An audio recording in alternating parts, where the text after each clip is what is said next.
नहमदुहु व नुसल्ली व नुसल्लिम अला रसूलिहिन नबील अमीनिल करीम व अला आलिहि व अहलि बैतिहि तय्यबीन व ताहिरीन वल मासूमीन अल अजमाइन व खुसूसन अला सय्यदना गौसल आजम अमीनिल मकीन व बिल खुसूस अला सय्यदना व मुर्शिदना व हादिना व रहबारना सज्जद नशीन हुजूर पाक क़िबला व काबा हज़रत सैयद शाह यासूब अलीउल क़ादरी अल हसानी वल हुसैनी अल बगदादी अल जीलानी अल मिदनीफूरी अला जद्दिही नबीना व अलैहि सलातु वस्सलाम इला यौमिल क़ियामा। अऊज़ु बिल्लाहि मिनश शैतानिर रजीम बिस्मिल्लाहिर रहमानिर रहीम। अला इन्ना औलिया अल्लाहि ला खौफुन अलैहिम वला हुम यहज़नून अल्लज़ीना आमनू व कानू यत्तक़ून। सदक़ल्लाहुल मौलानाल अज़ीम व सदक़ रसूलुहुन नबियुल हबीबुल करीम। व क़ाला अलैहि सलातु वस्सलाम इंदा ज़िक्रि सालिहीन तनज़्ज़लुर रहमा औ कमा क़ाला अलैहि सलातु वस्सलाम। मुअज़्ज़ज़ हाज़िरीन इकराम, आशिक़ान मुस्तफ़ा व मुहिब्बान अहले बैत मुस्तफ़ा, আজকে আজিমুশান মহাপবিত্র এই ৪টা ফাল্গুনের মহিমান্বিত এই রজনী मौला पाक जो क़िबला व काबा अली अब्दुल कादिर शम्सुल कादिर हज़रत सैयद शाह मुर्शिद अलीउल क़ादरी अल हसानी अल हुसैनी अल बगदादी अल जीलानी अल मिदनीफूरी आला जद्दिही नबीना व अलैहिस्सलातु वस्सलाम पाके এই মহাবিশাল হকের এই আজিমুশান মহামহিম এই রজনীতে আল্লাহ পাক আমাদেরকে মসজিদে খানকায়ে কাদরিয়া ঢাকা প্রাঙ্গণে আসার তৌফিক আতা ফরমালেন। বারেগাহের দরবারে শুকরিয়া আলহামদুলিল্লাহ। মওলা আমাদের প্রত্যেকের হাজিরাখানা কবুল মঞ্জুর করুন, আমিন। মওলা পাক হুজুর কিবলা ও কাবা 1901 সালের এই 4টা ফাল্গুন 17 ফেব্রুয়ারি রাত 2:11 বিসালে হক গ্রহণ করেছিলেন। এটা কলকাতাতে। मौला पाक के बिलादत पाक छिलो पुण्यभूमि मकाने मुकद्दस मेदिनीपुर शरीफे, जिनी मादार जात ओली हुए এই দুনিয়াতে তাশরিফ আওয়ারি গ্রহণ করেছেন। হালাতে ওলিয়ে মাদারে জাত,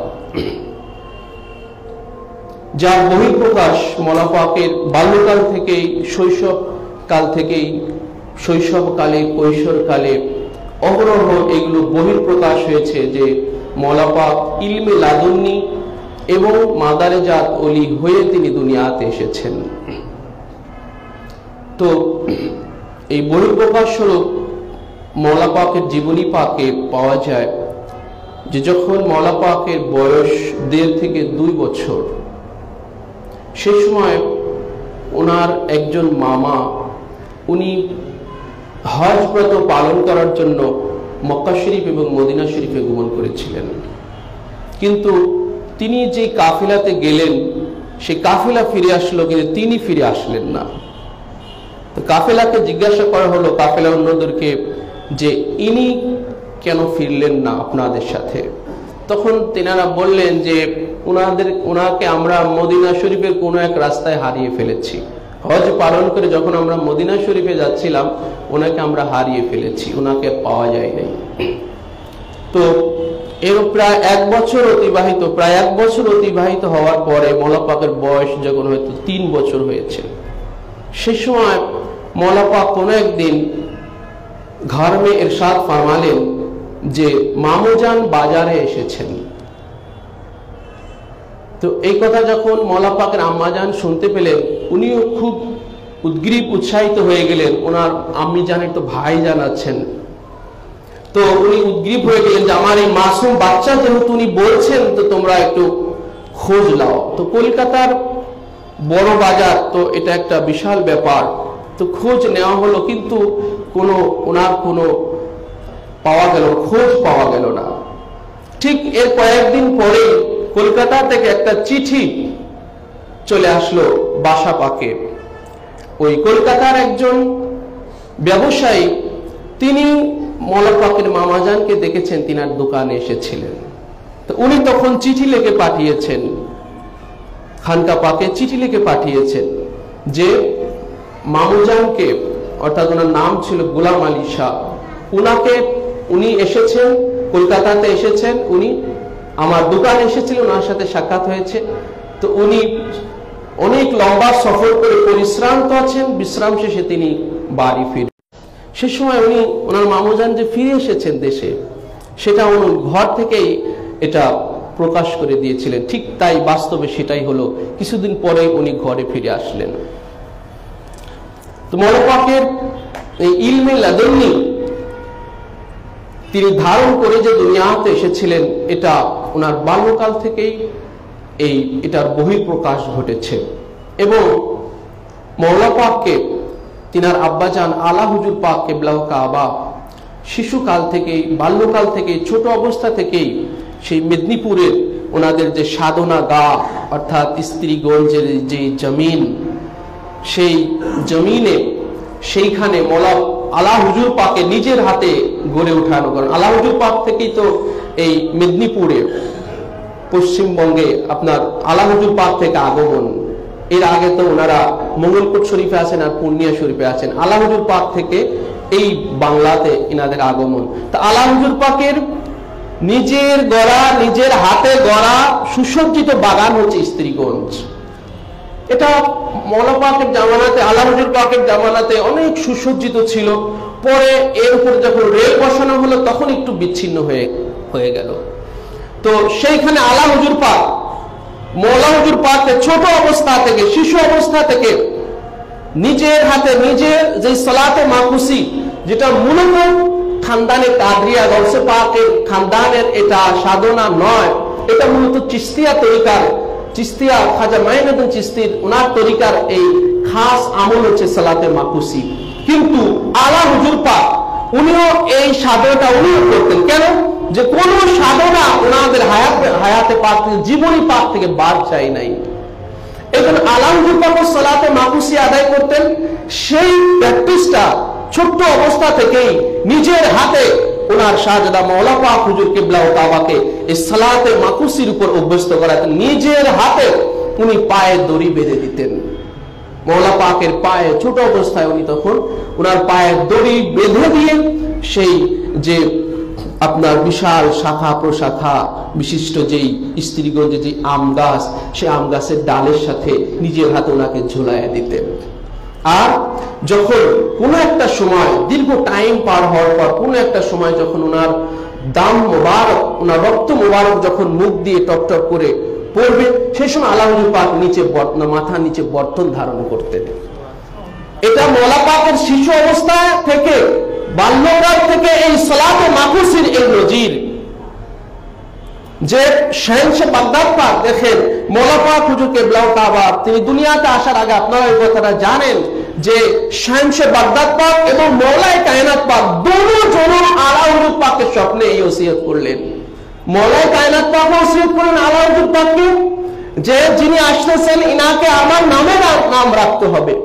আবার শাহেনশাহ বাগদাদ পাকও ঠিক একইভাবে আলা হুজুর পাককে স্বপ্নে এই ওসিয়ত করলেন যে ইনাকে কিন্তু আমার নামে নাম রাখতে হবে, যার কারণে ইনার নাম কিন্তু মূলত আলী আব্দুল কাদের।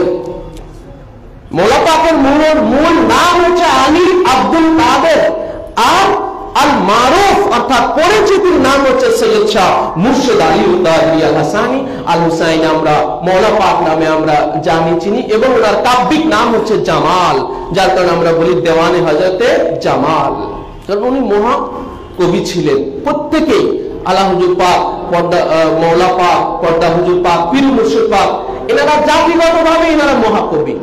এটা রাসূল পাক সাল্লাল্লাহু আলাইহি সাল্লাম থেকে এই মর্তবা হুজুরে পাক সাল্লাল্লাহু আলাইহি সাল্লাম থেকে ওনার এই খানদান পাকের মধ্যে এই কবিত্ব ভাব, এনারা সবাই মহাকবি। মৌলায়ে কায়নাত পাক মহাকবি ছিলেন। তিনার লেখা আছে দেওয়ানে আলী, সেই দেওয়ানে আলী থেকে অনেক কাসিদা, অনেক কবিতা আমাদের মাদ্রাসা ডিপার্টমেন্টেও পাঠ্যপুস্তক সিলেবাসভুক্ত আছে, যেগুলো আমরাও পড়ে এসেছি। তো যাই হোক, মওলা পাক হুজুর কিবলাউল কাবা, এই যে ওনার নাম মওলায়ে কায়নাত পাকের জীবনী এবং শাহেনশাহ বাগদাদ পাকের জীবনী পাকের হুবহু প্রধান অনুসারী ছিলেন মওলা পাক হুজুর কিবলাউল কাবা। অর্থাৎ মওলায়ে কায়নাত পাকের জীবনী পাকের এবং শাহেনশাহ বাগদাদ পাকের জীবনী পাকের বহিঃপ্রকাশ ওনার মধ্যে, এটা বহিঃপ্রকাশ হচ্ছে। দেখেন শাহেনশাহ বাগদাদ পাক যেভাবে ছোট্ট অবস্থায় উনি মাতৃভূমি ছাড়লেন সাধনার জন্য, ইলম অর্জন, যে আমরা বলি বাগদাদ শরীফে ইলম অর্জনের উদ্দেশ্যে শাহেনশাহ বাগদাদ পাক এবং ওনার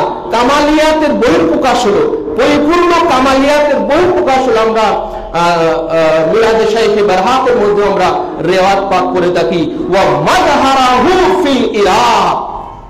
আমরা রেওয়াত পাকে একটা রেওয়াত পাক আছে মিলাদে শাইখে বারহাতের মধ্যে, ওয়া মাযহারাহু ফিল ইরাক, তিনি ইরাকে প্রকাশিত হবেন।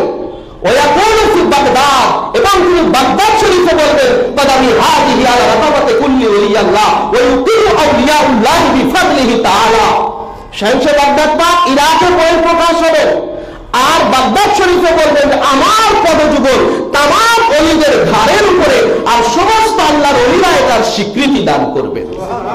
ওয়া ইউকিমু আউলিয়াউল্লাহ বিফাদলিহি, তামাম আউলিয়া কিরাম এটার স্বীকৃতি দান করবেন।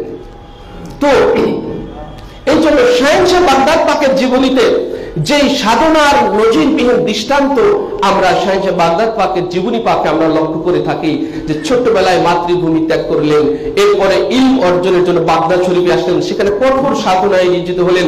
আম্মা জানের দেওয়া যে 40টা স্বর্ণ মুদ্রা শেষ হয়ে গেল, তখন মওলা পাক কি করেছিলেন?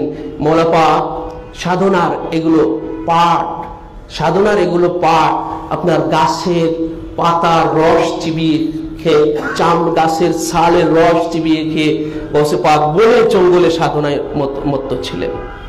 এই এই এই সাধনাগুলোর বহিঃপ্রকাশ হুবহু মওলা পাকের জীবনীতে আসে, যেগুলো আমি নিয়ে আসবো ইনশাআল্লাহ। তো শাহেনশাহ বাগদাদ পাকের জীবনী পাকের হুবহু প্রধান সরকার অনুসরণ করে মওলা পাকের জীবনীটা যেন গড়ে উঠেছে, 50 বছর হায়াতে পাক অতিবাহিত করেছেন। তো যিনি মওলা পাক হুজুর কিবলাউল কাবা, যিনি মাত্র 15 বছর 5 মাস 16 দিন হবে মওলা পাক উনি মহাবেলায়েতের দায়িত্ব গ্রহণ করলেন। আব্বাজান হুজুর কিবলাউল কাবা আলা হুজুর পাক হযরত সৈয়দ শাহ মেহের আলী আল কাদরি আল হাসানি আল হুসাইন আল বাগদাদি আল জাদ্দি নবী আলাইহিস সালাতু ওয়াস সালাম, ওনার বয়স তখন মাত্র 15 বছর 5 মাস 16 দিন। সেই সময় মওলা পাক এই মহা দায়িত্ব ওনার উপরে সমর্পিত হলো। তো মওলা পাক তখন এই দায়িত্ব পাওয়ার পরে ওনার জীবনটার মধ্যে, ওনার জীবনযাত্রার মধ্যে একটা ব্যাপক চেঞ্জ চলে আসলো। ওনার জীবনের মোড়টা যেন ঘুরে গেল। কি সেটা নেই যে উনি ওনার জীবনটাকে এত কঠোর সাধনার মধ্যে নিয়ে গেলেন, যে শাহেনশাহ বাগদাদ পাকের যিনি হালতে এসেছেন, শাহেনশাহ বাগদাদ পাকের নাম পাক নিয়ে এসেছেন, এবার কার পাকের বহিঃপ্রকাশ হবে? শাহেনশাহ বাগদাদ পাকের নাম পাক নিয়ে দুনিয়াতে এসেছেন, এবারে শাহেনশাহ বাগদাদ পাকের কাজ পাকের বহিঃপ্রকাশ হবে ওনার জীবনী পাক, ওনার হায়াতে পাকে। শাহেনশাহ বাগদাদ পাকে আপনারা জানেন, যিনি ইশার ওযু দিয়ে 40 বছর ফজরের নামাজ আদায় করেছেন। এর মানে হলো ইশার ওযু দিয়ে ফজরের নামাজ আদায় করা, এর মানে হলো রাত্রে আর না ঘুমানো। এটা মানে বুঝতে হবে, আর রাত্রে আর না ঘুমানো কেন? যে ঘুমালে ওযু ভঙ্গের কারণের মধ্যে অন্য একটা কারণ হচ্ছে ঘুমালে ওযু ভেঙে যাবে, ঘুমালে মাত্র ওযু ভেঙে যাবে। এটা ওযুর একটা মাসালা, ওযু ভঙ্গের মাসালাতে আছে। তার মানে শাহেনশাহ বাগদাদ পাক 40 বছর একাধারে রাত্রে ঘুমাননি, এবং দিনের বেলায় যে ঘুমটা আবার গ্যাপ পূরণ করেছেন ঘুমের, না দিনের বেলাতেও ঘুমান নাই শাহেনশাহ বাগদাদ পাক এই 40 বছর রাতে। তো শাহেনশাহ বাগদাদ পাক এই ইশার ওযু দিয়ে ফজর নামাজ পড়েছেন, সারা রাত নামাজ, অথবা কখন এক পায়ের উপরে দাঁড়িয়ে খতম পাক আদায় করতেন, কুরআন পাকের খতম পাক আদায় করতেন এক পায়ের উপর দাঁড়িয়ে সারা রাত। আবার দিনে কখনো ঘুমান নাই। মওলা পাকের জীবনী পাকে এসেছে, ওনাকে কেউ কখনো বিছানায় পিঠ দিতে কখনো কেউ দেখে নাই। মওলা পাক ওনার জীবনী পাকে কখনো ঘুমান নাই, না দিনে না রাত্রে, কখনো মওলা পাক ঘুমান নাই। তো এত বছরের পর বছর এই না ঘুমানোর যে একটা প্রতিক্রিয়া, প্রতিফলন যে ওনার দেহের মধ্যে, ওনার চাল চলনে, ওনার চলাফেরায় বংশ, এটাও কেউ দেখে নাই। একটু ক্লান্ত হওয়া, ঘুম ঘুম ভাব আসা, তন্দ্রা আসা, এগুলো কখনোই শরীর দুর্বল হয়ে যায়। রাত জাগলে যে আমরা আমাদের শরীরের যে উইকনেসটা আমরা ফিল করি, মওলা পাকের জীবনে কেউ এগুলো কখনো খেয়াল করি। মওলা পাক একটু দুর্বল হয়েছেন, উনি ক্লান্ত হয়ে গেছেন, পরিশ্রান্ত হয়ে গেছেন, ঘুম জাগার একটা আলামত চিহ্ন ওনার চেহারায় ফুটে গেছে, কখনো এগুলো লক্ষ্য করা যায় নাই মওলা পাকের। অথচ উনি জীবনে কখনো ঘুমান নাই। মওলা পাক হুজুর কিবলা ও কাবা যখন এই মহাদায়িত্ব যখন ওনার উপর অর্পিত হলো, তখন উনি 40 দিন শুধু স্ত্রীগঞ্জে উনি সারাদিন স্ত্রীগঞ্জে উনি ইবাদত বন্দেগী করতেন। আর রাত হওয়া মাত্রই ওনার পীর মুর্শিদ আলা হুজুর পাকের মাজারে আকদাসে চলে যেতেন। সারাদিন স্ত্রীগঞ্জে ওনার 40 দিন সারাদিন স্ত্রীগঞ্জে কাটতো, আর সারা রাত আলা হুজুর পাকের মাজার পাকে কাটতো। এই দায়িত্ব পাওয়ার পর, অর্থাৎ ওনার আব্বাজান আলা হুজুর পাক পর্দা নেওয়ার পরে এই 40 দিন যখন অতিবাহিত হয়ে গেল, এবারে মওলা পাক কি করলেন? এবারে মওলা পাক উনি ফকিরের বেশ দেয়, কারণ উনি তো নিজেকে সবসময় ফকির বলতেন, আপনারা জানেন। মওলা পাক কিন্তু কখনো আমি, আমরা, এই লফজ, এই শব্দ মওলা পাকের জবান পাক থেকে কখনো আসে নাই। অর্থাৎ আমিত্বকে কতটা বিসর্জন দিলে তার জীবন থেকে আমি শব্দটা কখনো হয় না। এটাই হচ্ছে বুঝবার বিষয়, যে আমিত্বকে কতটা শেষ করে দিলে, বিসর্জন দিয়ে দিলে আমি শব্দটা ওনার জবান পাক থেকে কখনো বের হয় না। যেমনই পীর মুর্শিদ পাক মওলা পাক হুজুর কিবলা ও কাবা, যিনি শাহজাদা, পরবর্তী গদিনশীন পীর মুর্শিদ পাক, উনি নিজেকে সবসময় বান্দা বলতেন। উনার জমানি পাক থেকে কেউ কখনো আমি শব্দটা শুনতে পারে নাই, সবসময় বান্দা বলতেন, বান্দা। আর মওলা পাকের জবান ছিল ফকির, মওলা পাক সবসময় নিজেকে ফকির বলতেন। তো মওলা পাক হুজুর কিবলা ও কাবা তিনি কম্বলের উপরে তিনি এই কোন একটা ফলের বিচি, এটা এই গেথে, কম্বল উপরে গেথে গলায় পরে ফকিরি বেশ ধরে, ফকিরের পোশাক বেশ ধারণ করে মওলা পাক এবারে সফর শুরু করলেন। এই যে 15 বছর পরে থেকে ওনার বাকি যে 35টা বছরখানা, 3 মাস সর্বোচ্চ, বড় জোর 3 মাস মওলা পাক ঘরে থাকতেন, খানকা পাকে থাকতেন, কলকাতাতে থাকতেন। বাকি 9 মাস মওলা পাক শুধু সফরের উপরে। ভারতবর্ষের এমন কোন জায়গা নেই যেখানে মওলা পাকের পদচারণা হয়ে নাই। নদী, নালা, পাহাড়, পর্বত, কোন কিছুই মওলা পাকের গতিকে রুখতে পারে নাই। যেখানে রেল যেতে পারে না, যেখানে রেল যোগাযোগ নাই, বাস যোগাযোগ নাই, সড়ক নাই, মওলা পাক খালি পায়ে সেই নদী, নালা, পাহাড়, পর্বত, বন, জঙ্গল একা বিচরণ করেছেন। মওলা পাকের কখনো কোনো সফর সঙ্গী ছিল না। কেন? যে উনি যে সফর করতেন প্রত্যেক বছরের 9 মাস, আর বছরের 5 রাখার জন্য 5 দিন বাদে সব মওলা পাক রোজা পালন করতেন। তো ওনার এই সফর, এই কঠিন থেকে কঠিনতর সফর, এটা রোজার হালাতে হতো। আর উনি কোন সফর সঙ্গী রাখেন কেন? যে ওনার সফরে গিয়ে কারোই সম্ভব না ওনার সাথে এই সফর সম্পন্ন করা। এই জন্য কাউকে সফরে নিতেন। মওলা পাক একাই তিনি বের হয়ে পড়তেন। মাসের পর মাস উনি সফর করে করে ফিরতেন। কোথায় যে চলে যেতেন শুধু উনি জানেন, আর ওনার প্রভু জানেন। তো একবার কলকাতা থেকে আব্দুল মজিদ সাহেব, উনি মওলা পাক, উনি খুব নাসের বান্দা ছিলেন, একঘেয়েমিপনা ব্যক্তি ছিলেন, কিন্তু হুজুর পাকের খুব আশেক এবং খাদেম ছিলেন আব্দুল মজিদ সাহেব। মওলা পাককে খুব জোরছে বললেন, হুজুর আমাকে আপনার সফর একবার নিতেই হবে। বলে তুমি তো এই সফরতে তুমি আমার সাথে তোমার হবে না, ধৈর্য তুমি মানতে পারবে না, এত কষ্টের সফর তুমি নিতে পারবে না। তো তিনি তারপরে জোরছে ধরলেন, হুজুর আমাকে একবারের জন্য আপনার সফরে, আপনি কোথায় যান, আপনার সফরে আমার খুব ইচ্ছা। তো তার এই আবদার রক্ষার্থে মওলা পাক একবার সাথে করে নিলেন। তো নেওয়ার পরে মওলা পাক রেল যতটুকু আছে সে রেলে ততক্ষণ পর্যন্ত গেলেন। তো রেল পথ যখন শেষ হয়ে গেল, এবার পায়ে হাঁটতে হবে। তো তো মৌলা পাক এবার পায়ে হাঁটা শুরু করলেন জঙ্গলের দিকে। বিজাবন জঙ্গল, জলশূন্যহীন জঙ্গল, এমন জঙ্গলে মৌলা পাক চলতেছেন। ওটাই যেন ওনার সফর, ওই জঙ্গলের মধ্যে সফর করতেছেন। কেন? এর মারফত হাকিকত মৌলা পাক জানেন, কিন্তু মৌলা পাকের জীবনীতে এটাই পরিপূর্ণ বেশি সফরই ছিল মৌলা পাকের বন জঙ্গল পাহাড় পর্বত আর আউলিয়া ইকরামের। ভারতবর্ষে এমন কোন আল্লাহর ওলির মাজার নাই যেখানে মৌলা পাক যান নাই। কেন গিয়েছেন সেটাও বলবো।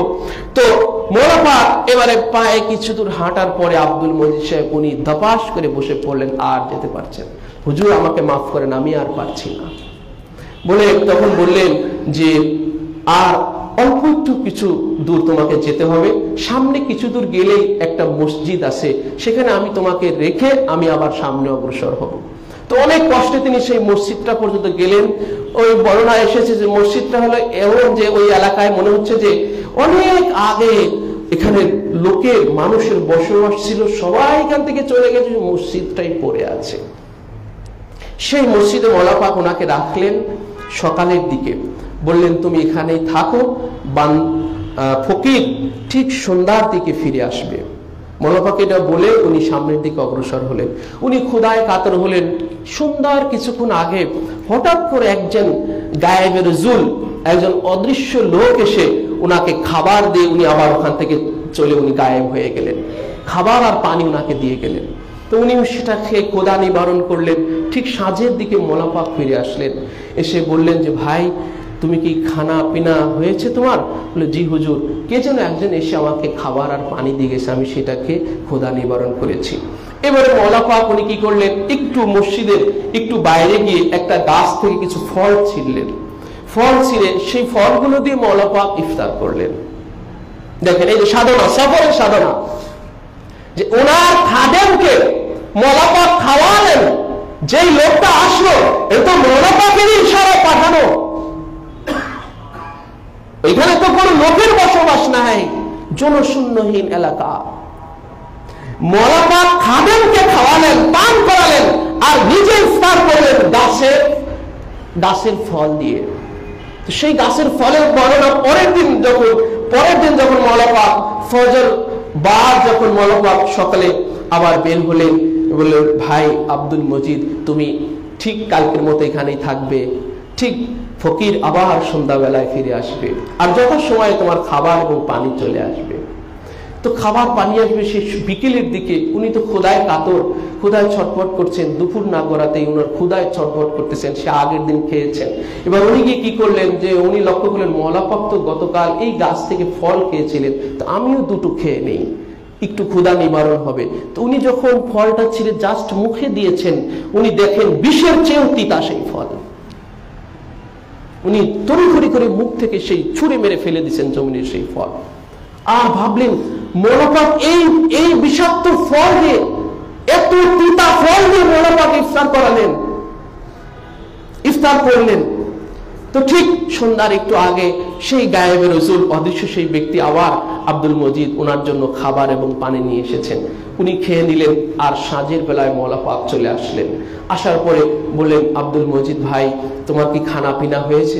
জি হুজুর, কিন্তু মালিক আমি দিনের বেলায় ক্ষুধায় ছটফট করে আপনি যে গাছ থেকে ফল নিয়ে ইফতার করেছিলেন, সেই ফল আমি মুখে দেওয়া মাত্র দেখলাম যে এত তিতা, যেন বিষের ন্যায়। বলে ভাই তুমি কেন এই জঙ্গলে কেন এই ফল খেতে? কখনবার এটা কখনো করবে না, কেননা এই জঙ্গলে এমন কিছু গাছ ফল আছে যেগুলো খাওয়া মাত্র মানুষ মারা পড়ে যাবে, এত বিষাক্ত ফল আছে। বলে আগামী কালকে আমি তোমাকে রেল পর্যন্ত আগায় দিয়ে আসবো। পরের দিন মৌলা পাক তাকে রেল পর্যন্ত আগায় দিয়ে মৌলা পাক আবার যাত্রা শুরু করলেন। ওনার নিজস্ব গতিতে উনি আবার চলতে লাগলেন। তো মৌলা পাক এবারে পদব্রজ অবস্থায় সারা ভারতবর্ষ মৌলা পাক নদী নালা পাহাড় পর্বত, ওনার এই 35টা বছর উনি প্রত্যেক বছরের 9টা মাস শুধু সফর আর সফরের উপরে থাকতেন খালি পায়ে আর রোজার হালাতে। এমন কোন ওলি আল্লাহ ছিল না, আজমির শরীফ থেকে শুরু করে নিজামউদ্দিন আউলিয়া, কুতুবউদ্দিন কাকি, এরকম ভারতবর্ষে যে মশহুর যে আউলিয়া কিরাম আছেন, এছাড়াও আরো অনেক আল্লাহ ওলির মাজার আছে যেগুলো হয়তো আমরা জানি না এই ভারতবর্ষে, সেই সব মাজারগুলোতে মওলা পাক যেতেন। কেন যেতেন? বলে জিয়ারত করার জন্য না, মওলা পাক যেতেন ওই শহরে মাজারে যিনি আছেন ওনাকে জিয়ারত দেওয়ার জন্য যেতেন। আর ওনার মর্তবা কি ছিল? যখন কোন মাজারে যেতেন তখন কি হতো? মাজার থেকে কি আওয়াজ আসতো? এটা মওলা পাক বয়ান পাকের মধ্যে নিজে উনি ওটা লিখেছেন। মওলা পাক বয়ান পাকের মধ্যে সেটা নিজে লিখেছেন যে মাজারে কারণ এই গায়েবী আওয়াজ এটা শুধু মওলা পাক শুনেছেন, আর কেউ তো শুনেন নাই। এর জন্য মওলা পাক স্মৃতিচারণা করেছেন, কলমবন্দি করেছেন ওনার দেওয়ালে হযরত জামালের ওনার কিতাব পাকের মধ্যে। কি মাজার पर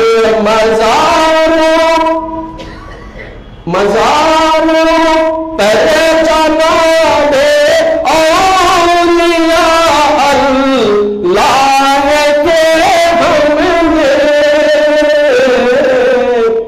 यही जा कर सुनाया गौस मुहीउद्दीन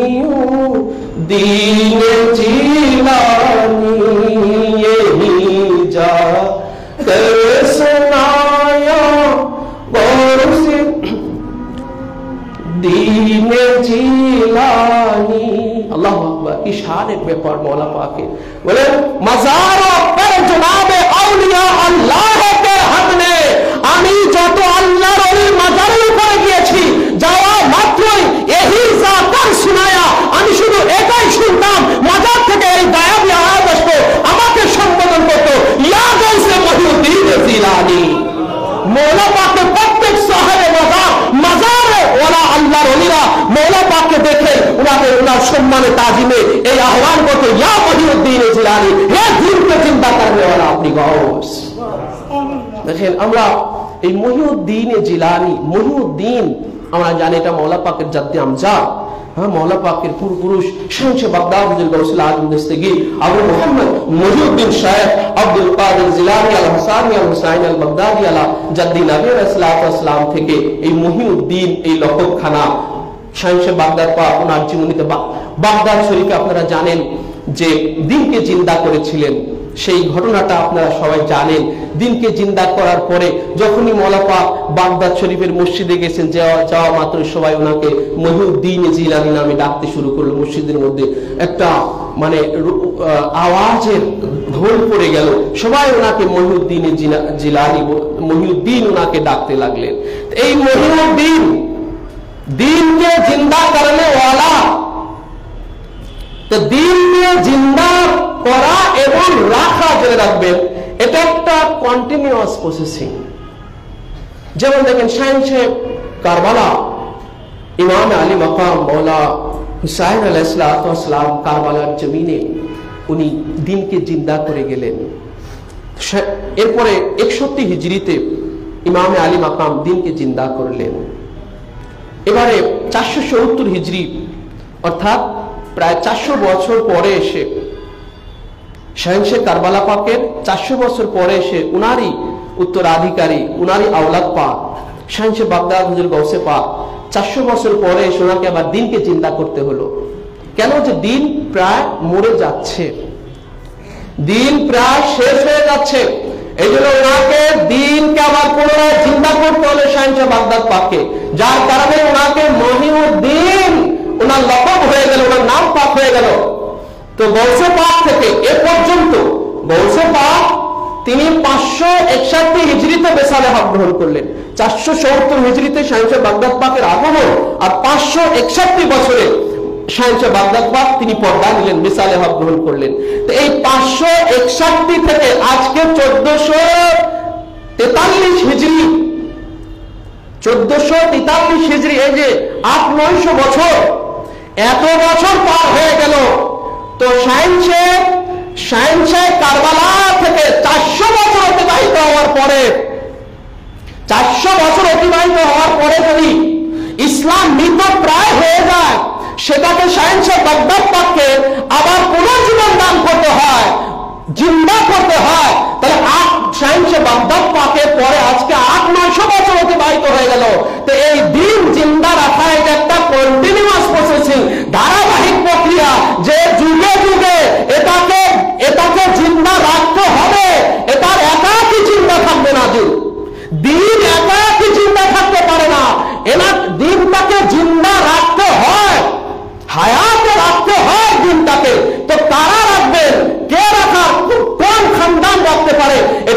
কারণ হুজুর আকরাম সাল্লাল্লাহু আলাইহি ওয়াসাল্লামের খানদান পাক, মওলা কায়নাত পাকের খানদান পাক, দরুদ পাকের খানদান পাক, শাহেনশাহ বাগদাদ পাক কেবল দ্বীনকে পুনর্জীবন দান করতে পারেন।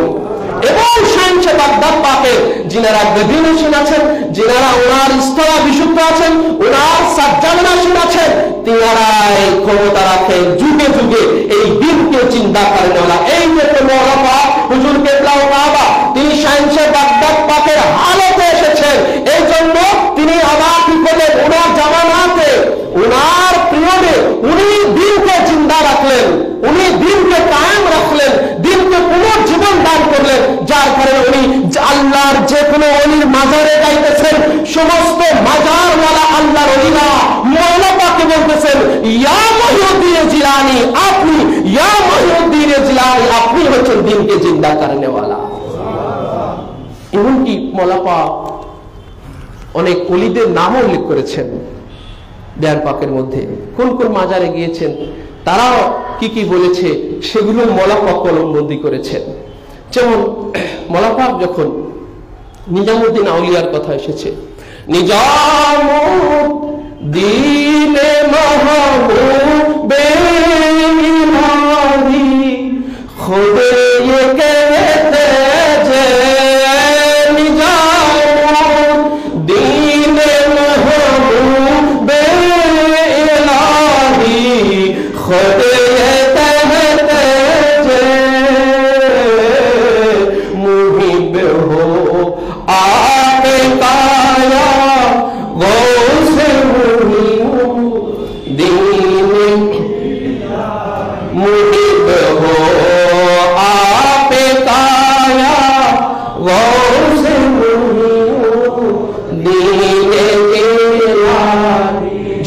আল্লাহর ওলি নিজামুদ্দিন আউলিয়া উনার মাজারে পাকে যখন গেলেন মওলা পাক, নিজামুদ্দিনে মাহবুবে ইলাহি, যিনি আল্লাহর মাহবুব আছেন, নিজামুদ্দিন আউলিয়াকে মওলা পাক মাহবুবে ইলাহি বলতেছেন, মানে আল্লাহর প্রিয়, উনি খোদার প্রিয় ভাজন। খোদ উনি কি বললেন, নে খোদ নে कहते যে, বলে নিজামুদ্দিন আউলিয়ার মাজারে যখন মওলা পাক গেলেন, তখন নিজামুদ্দিন আউলিয়া স্বয়ং নিজে এটা বললেন, স্বয়ং নিজে এই গওয়াহি দিচ্ছেন, স্বীকৃতি দিচ্ছেন যে মুহিব হো आप काया गौसे মহিউদ্দিন জিলানী, আপনি এই যুগের মহিউদ্দিন, দ্বীনকে চিন্তা করনে वाला, আর মুহিব হো আমি আপনার মোহব্বতকারী আছি। মুহিব্বুল মানে মোহাব্বতকারী, মোহাব্বত থেকে মুহিব্বুল, মোহাব্বত মানে ভালোবাসা, মোহাব্বত করা, আর মুহিব্বুল ভালোবাসা। নিজামুদ্দিন আউলিয়া বলতেছেন মওলা পাককে। এবারে মওলা পাক যখন আজমির শরীফে গেলেন, খাজা মাইনুদ্দিন চিশতি আজমিরি সানজেরি উনার মাজারে এবার যখন গেলেন, सुनिए सुनिए सुनी जब करे ही अज़मीर तेरा सामने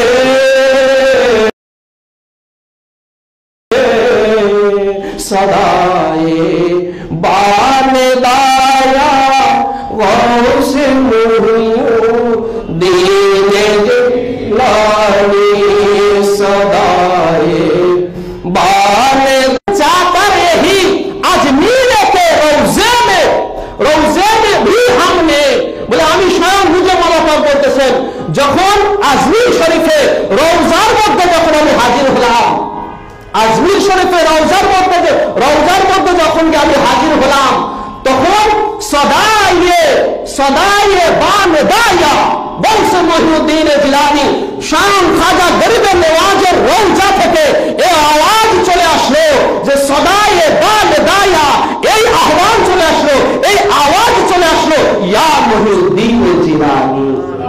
খাজা মহিউদ্দিন জিলানী, খাজা মাইনুদ্দিন চিশতি তিনিও মওলা পাককে বলেন, ইয়া মহিউদ্দিন জিলানী, হে দ্বীনকে চিন্তা করনে वाला। সেই খাজা গরিবে নওয়াজ মওলা পাককে সম্বোধন করলেন। তো মওলা পাক হুজুর কিবলা কাবা, এটাই ছিল না শ্রেষ্ঠত্ব মর্তবা, যে উনি আল্লাহর ওলিদের মাজারে জিয়ারত, ওনার পুণ্যময় ওনার আজিমুশান জিয়ারত ফায়েজ রহমত বরকতে ভরা জিয়ারত পাক দেওয়ার জন্য যেতেন। ওই আল্লাহর ওলিরা ওনার জিয়ারত পেয়ে তারা আরো সৌভাগ্যবান ধন্য হয়ে যেত। তো খাজা গরিবে নওয়াজের ওখানে একটা ঘটনা, মওলা পাক এই উনি জিয়ারত শেষে যখন বের হয়ে আসতেছেন, তখন ওই মাজারের একজন খাদেম মওলা পাককে তো আর চিনতে পার না, উনি ফকিরি হালাতে ঘুরছেন, ভাবছেন হ্যাঁ সাধারণ এরকম ভাবছেন আর কি। তখন বলতেছেন যে আপনার কি মাজারে কোনো আরজি আছে, আপনি আমাকে বলেন, আপনার আরজিটাই মাজারে পেশ করে দেব। ওই জায়গার এই সিস্টেম আছে, যারা গেছেন জানেন যে ওখানে গেলেই ওই খাদেমদের লবিং এই সেই বহু প্রসেসিং তারাই সবকিছু করে দেয়, যারা গেছে তারা জানে, বুঝতে পেরেছেন? তাদের নিয়ন্ত্রণে আপনি থাকবেন, আপনার সবকিছু তারা করে দিবে। তো এরকম একটা খাদেম এসে বলতেছে যে আপনার কি কোনো আরজি আছে, আপনি আমাকে বলেন, আমি মাজার শরীফে পেশ করে দেব। তখন মওলা পাক জবাব দিলেন, যার নূর যদি আসে বাগদাদ শরীফ থেকে, তিনি এই গরিবে নওয়াজের কাছে আর কি চাইবেন? মওলা পাক এই জবাব দিলেন, যার নূর যদি বাগদাদ শরীফ থেকে আসে, তিনি এখানে কি চাইবেন? উনি এই জবাব দিয়ে চলে গেলেন।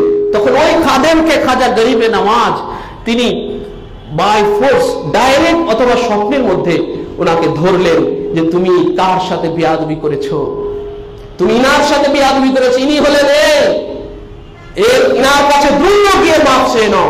তখন সেই খাদেম পাগলের মতো ছুটতে লাগলেন, মওলা পাককে খুঁজতেছেন। খুঁজতে খুঁজতে ভাগ্য করবে মওলা পাককে পেয়ে গেলেন, তখন মওলা পাক থেকে মাপ চেয়ে নিলেন। তো মওলা পাক এইভাবে সারা ভারতবর্ষ উনি তৈরি করেছেন, এবং আমরা অধম নালায়ক গুনাহগাররাও আমাদের এই বাংলার জমিনে আমরা একবারের জন্য হলে মওলা পাককে পেয়েছি। তার কিছু বর্ণনা আপনাদের কাছে করি। সেটা হলে এই মওলা পাক 1892 খ্রিস্টাব্দে 1892 খ্রিস্টাব্দে মওলা পাক আমাদের এই বাংলাদেশে একবার এসেছিলেন। 4 থেকে 5 দিন এখানে অবস্থান করেছিলেন। মওলা পাক প্রথম এসেছিলেন ফরিদপুরে মওলা পাক এসেছিলেন, ওখান থেকে রেল যোগে রাজবাড়িতে এসেছিলেন। এগুলো মওলা পাকের এই বাংলাদেশ, যখন তো বাংলাদেশ ছিল না, তখন তো আপনার একদম সব এক ছিল। তখন হিন্দুস্তান পাকিস্তান আলাদা হয় নাই। হিন্দুস্তান পাকিস্তান আলাদা হয়েছে পীর মুর্শিদ পাকের জামানাতে এসে, আর মওলা পাকের আগের জামানা বলে তখন কিছুই আলাদা হয় নাই, সবই হিন্দুস্তান তখন। তো মওলা পাক এই একবারই এই ভূখণ্ডে এসেছিলেন, রাজবাড়িতে রেল যোগে এসেছিলেন। মওলা পাকের জন্য একটা চৌরি ঘর তৈরি করা হয়েছিল। যে কয়দিন ছিলেন মওলা পাক 3 জন ওনার সাথে মুরিদ হয়েছিলেন, 3 জন রাজবাড়ির 3 জন ওনার হাতে মুরিদ হয়েছিলেন। যে চৌরি ঘরটা তৈরি করা হয়েছিল আজও স্মৃতিচারণ স্বরূপ সেই রাজবাড়ির সেই মওলা পাকের খানকা শরীফে, ওই জায়গাটা দেখবেন যারা হাজির হতে যাবেন দেখবেন এখনো সেই নিচু অবস্থায় আছে। স্মৃতিচারণ এখন ওইভাবে নিচু অবস্থায় ওখানে মুজাহিদি করে ওইভাবেই রাখা হয়েছে, আর উঁচু করা হয় নাই। তো মওলা পাক যখন এই ফরিদপুরে যখন অবস্থান করছিলেন, তো ওই ঢোল সাগরে উনি ছিলেন আব্দুল গনি সাহেবের খেদমতে মওলা পাক ছিলেন। ফরিদপুরের আব্দুল গনি সাহেবের খেদমতে ওনার সাথে এই ঢোল সাগর মওলা পাক ঘুরছেন, ঢোল সাগরে ঘুরছেন নৌকায় চড়ে। যখন গেদ্দা পাকের দিকে মওলা পাক মুতাওয়াজ্জি হলেন, গেদ্দা পাকের দিকে মুতাওয়াজ্জি হলেন, তখন মওলা পাক মুতাওয়াজ্জি হওয়ার মাত্র জবান থেকে বললেন যে ভাই আব্দুল গনি, এই দিক থেকে আমি কিছু তাবারুক পাকের খুশবু পাচ্ছি, তাবারুক পাকের খুশবু পাচ্ছি। তখন বললেন হুজুর, এই দিকে গেদ্দা নামে একটা গ্রাম আছে, সেই জায়গাতে কিছু তাবারুক পাক আছে।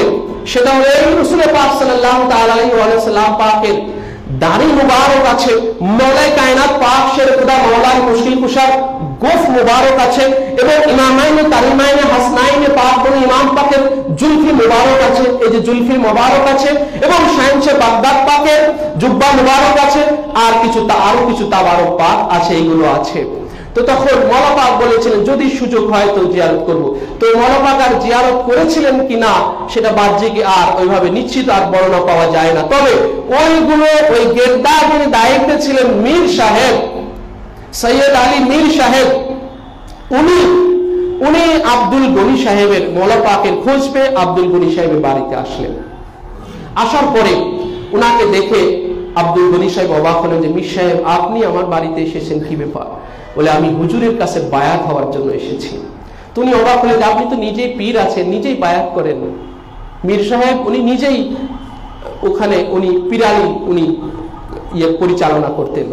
তখন উনি বললেন যে আমি জিনার কাছে এসেছি, ইনি হচ্ছেন মহিউদ্দিন জিলানী, ইনি গৌস ইলাহাতে, আমি এই জন্য মুরিদ আমি হতে এসেছি, ওনার মুরিদ হওয়ার জন্য আমি এসেছি। তখন ঠিক মওলা পাক ওনাকে মুরিদ করে নিলেন।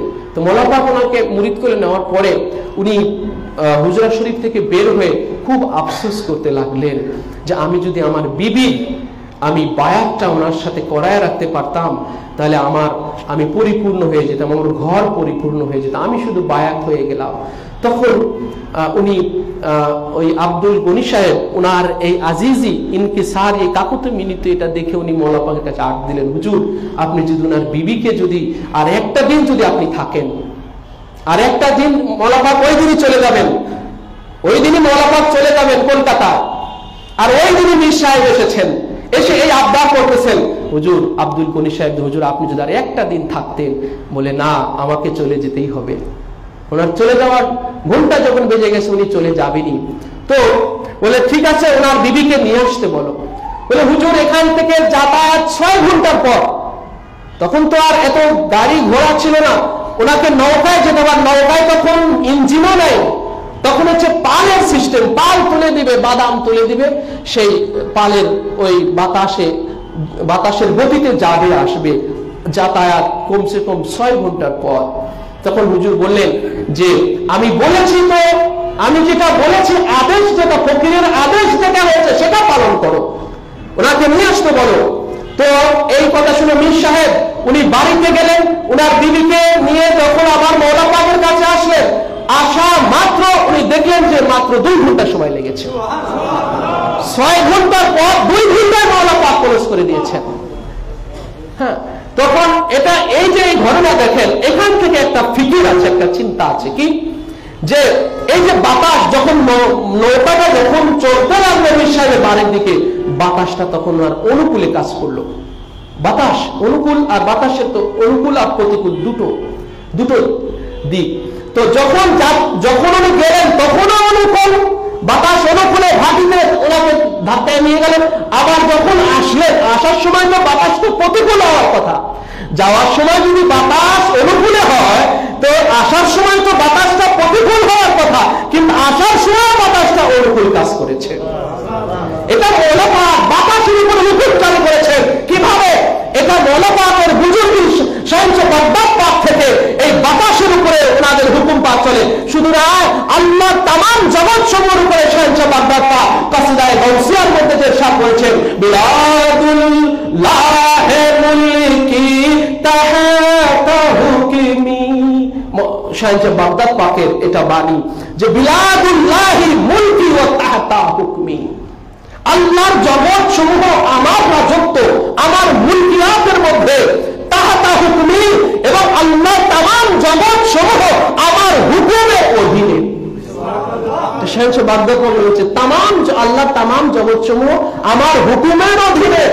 যার কারণে তো মওলাই কায়নাত শেরে খুদা মাওলানা মুর্শিদ কুশা এই পূর্বপুরুষ থেকেই শাহেনশাহ বাগদাদ পাকের যে মওলাই কায়নাত পাক সূর্যকে যাবার পুনরায় উদয় করলেন, তার মানে সৃষ্টির উপর ওনাদের হুকুম জারি হয়।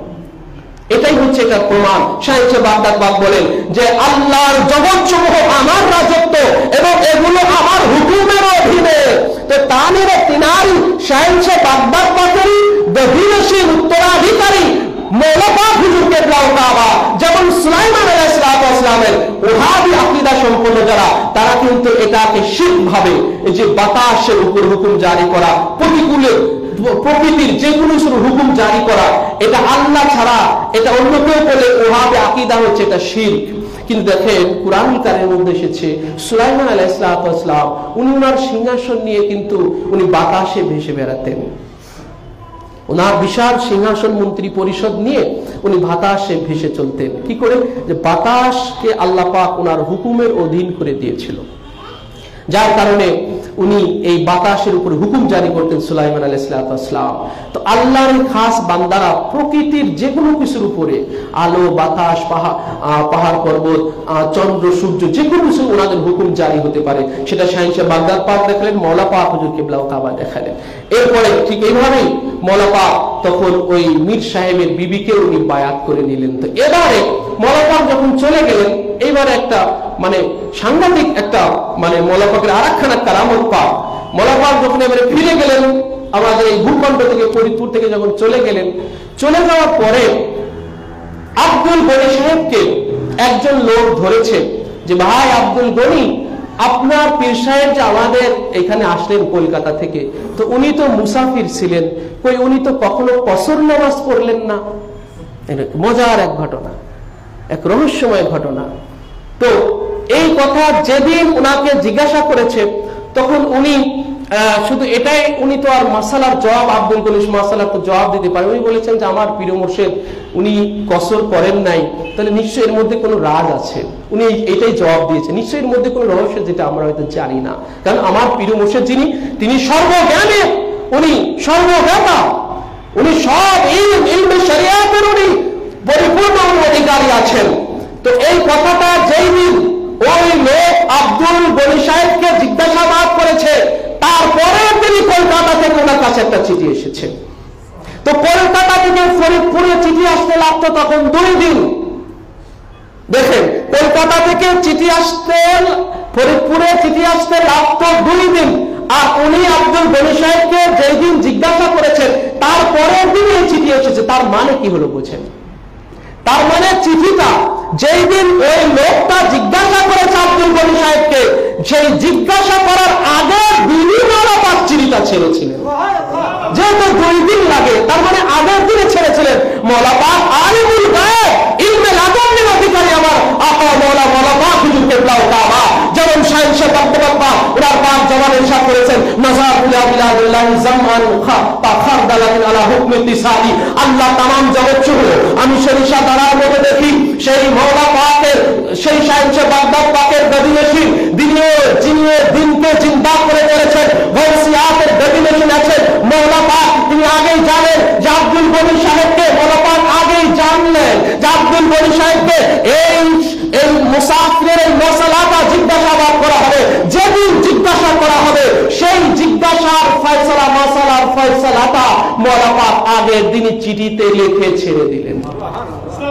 পরের দিন চিঠি পেয়ে গেলেন। চিঠিতে লেখা আছে যে ভাই আব্দুল মজিদ, ভাই আব্দুল গনি, অনেক দিন থাকার ইচ্ছা ছিল কিন্তু কারণবশত থাকতে পারি নাই। বাস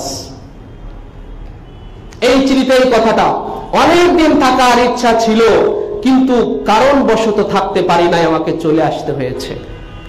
মাসালা আল্লাহ বলিরা দেখেন, একটা কথায় 1000 কথা বুঝিয়ে দেন। এবার বুঝে নাও কি, এবারে মুসাফিরের মাসালাটাকে আপনাদের সামনে একটু ব্যক্ত করে, আপনাদের জানা থাকলে আপনাদের কাজে, আমরা অহরহ দূরে সফর করে থাকি, আমাদের ওই মাসালাটা জানার দরকার আছে। কেউ যদি সর্বোচ্চ 14 দিনের নিয়ত করে, টাইম হচ্ছে 14 আর দূরত্ব হচ্ছে 48 মাইল বা 72 কিলোমিটার, এই দূরত্ব আর হচ্ছে দিন। মুসাফির হওয়ার জন্য 2টো শর্ত জেনে রাখবেন। মুসাফির হওয়ার জন্য 2টা শর্ত, এক হচ্ছে 48 মাইল বা 72 কিলোমিটার দূরে অবস্থান করার নিয়ত করা, আর হচ্ছে 14 দিন, সর্বোচ্চ 14 দিন থাকার জন্য কেউ যদি নিয়ত করে যে আমি ওখানে গিয়ে 1 দিন থেকে 14 দিন, 1 দিন থেকে 14 দিন, 1 দিনের জন্য আপনি যদি সফর করেন এত দূরে, বা সর্বোচ্চ 14 দিনের জন্য যদি আপনি সফর করি এত দূরে, তাহলে আপনি মুসাফির হয়ে যাব। তো মওলা পাক দেখেন, এই যে 4 থেকে 5 দিন মওলা পাক থাকলেন। হ্যাঁ, উনি তো অনেকদিন 14 দিনের মধ্যেই তো আছে, 4-5 দিন 14 দিনের মধ্যেই। তো এইখানে দেখেন আর একটা মাসালা আছে, মানে মাসালার ভিতরে আর একটা মাসালা, মুসাফিরের মাসালা এটা। সেটা হলো যে কোনো ব্যক্তি যদি 14 দিনের বেশি, সেটা যদি 15 দিন হয়, 15 দিন বা ততোধিক, এতদিনের নিয়তে যদি কোথাও গমন করে তাহলে তিনি মুসাফিরের মধ্যে পড়বেন না। যতই 72 কিলোমিটার 100 কিলোমিটার দূরে গেলেও যদি 14 দিনের বেশি থাকার নিয়ত করে তাহলে তিনি মুসাফির নন। তিনাকে নামাজ 4 রাকাত, বিশিষ্ট যে ফরজ নামাজ সেগুলো 4 রাকাতই পড়তে হবে। তো মওলা পাক দেখেন, উনি একটা কথাই জানিয়ে দিলেন যে মওলা পাক 14 দিনের বেশি থাকার নিয়তে কলকাতা থেকে বের হয়েছিলেন। 14 দিনের বেশি থাকার নিয়তে মওলা পাক বের হয়েছিলেন, কিন্তু কারণবশত যখন 4-5 দিন থেকেই যখন চলে গিয়েছেন, এই জন্য মওলা পাক মুসাফির ছিলেন না। কারণ মাসালা এটাও এসেছে যে আপনি 14 দিনের বেশি নিয়ত করে আপনি চলে গেছেন, আপনি দূরে চলে গেছেন, কিন্তু আপনি তো মুসাফির না। কিন্তু আপনার 4-5 দিনে কাজ হয়ে গেছে, আপনি ফিরে এসেছেন, আপনি মুসাফির নন। কিন্তু আপনি 14 দিনের, সর্বোচ্চ 14 দিনের নিয়ত গেছেন, আপনি মুসাফির আছেন, 14 দিন যাওয়ার পরে আপনি দেখলেন যে না আমার কাজ হলো না, আরো 14 দিন থাকতে হবে, এরপরে যদি আপনি আরো 14 দিন নিয়ত করেন তো তা এরপরে আপনি মুসাফির হয়ে গেলেন। এইটা হচ্ছে মানে নিয়তের উপরে মুসাফিরের মাসালা খুব ক্রিটিক্যালি নিয়তের উপরে। তো মওলা পাক মাত্র একটা কথাই জানিয়ে দিলেন যে ভাই আব্দুল গনি অনেক দিন মানে 14 দিনের বেশি থাকার নিয়ত করে মওলা পাক বের হয়েছিলেন, কিন্তু 4-5 দিনে চলে গেছেন, তার মানে মওলা পাক মুসাফির ছিলেন না, এজন্য পুরো নামাজ আদায় করেছেন। তো মওলা পাকের আজকে এই মহিমান্বিত উরসে শরীফের মাজলিসে এসে আমরা সৌভাগ্য, আমরা ধন্য। পীর মুর্শিদ পাকের একখানা বাণী পাকি মওলা পাকের শানে দেওয়ানে হযরত জামিরের মধ্যে পীর মুর্শিদ পাক, ওনার পীর মুর্শিদ মওলা পাক হুজুর কিবলা ও কাবা, ওনার শানে অনেক কাসিদা পাক রচনা করেছেন পীর মুর্শিদ পাক। সেই কাসিদা পাকের মধ্যে পীর মুর্শিদ পাক ইরশাদ করেছেন, जो जाने अपनी करेगा कुर्बान, जनाब मुर्शिद अली के दर पर, जो जाने अपनी करेगा कुर्बान, जनाब मुर्शिद अली नज़ात पाए ममात उसकी हयात होगी। पीर मुर्शिद पाक मौला पाक हुजूर किबला शान इरशाद करेছেন जी, जो जान अपनी करेगा कुर्बान जनाब मुर्शिद अली के दरबार, যে ব্যক্তি মুর্শিদ আলী স্বেচ্ছা মওলা পাক হুজুর কিবলা ও কাবার দরবার পাকের উপরে যে নিজের জানকে কুরবানি করবে, তার প্রতিদান হলো নাজাত পায় দাও মুকাররর, অর্থাৎ তার জন্য নাজাতটা নির্ধারিত হয়ে যাবে। এটা মওলা পাকের বুজুর্গি শান বয়ান করেছেন পীর মুর্শিদ পাক, যে মওলা পাকের দরবারে যে জান উৎসর্গ করবে সে অবশ্যই তার জন্য নাজাতটা নির্ধারিত অবধারিত হয়ে যাবে এবং মামাতে উসকি হায়াতে হোগি, তার মৃত্যুটাই জীবন্ত হালাতে হয়ে যাবে, তার মৃত্যুটা হবে অমর, তার মৃত্যুটা অমর হয়ে যাবে। আগার সে মুজরিম হোনা সারাপা মগর আমনে গিরফতা মুর্শিদ কা नज़ाते पा उन्हीं के सदके नजात होगी, उन्हीं के सदके नजात होगी। मौला पाक पीर मुर्शिद पाक আর ইরশাদ ফরমালেন যে আগার সে মুজরিম ও মাই সারাপা, বলে যদি আমার সারাপা মাথা থেকে পা পর্যন্ত আমার গুনাহে ভরা, মাগার ও আমনে গিরফতা মুর্শিদ কা, বলে মুর্শিদের নিরাপত্তায় যদি আমি আপনি যদি গ্রেফতার হয়ে থাকি, ঘেরাও হয়ে থাকি, তো নাজাত পায়ে নাজাতে হোগি, রহমত মিলে যাবে এবং নাজাতও মিলে যাবে। এটা পীর মুর্শিদ পাক ইরশাদ করেছেন। এজন্য আমরা আজকে আমাদের এই হাজিরি, আমাদের এই উপস্থিতি মওলা পাকের কদম পাকে যেন কুরবান হিসেবে উৎসর্গ হিসেবে কবুল মঞ্জুর হয়ে যায়। সবাই বলি আমিন। ওয়া আলাইনা ইল্লাল বালাগ।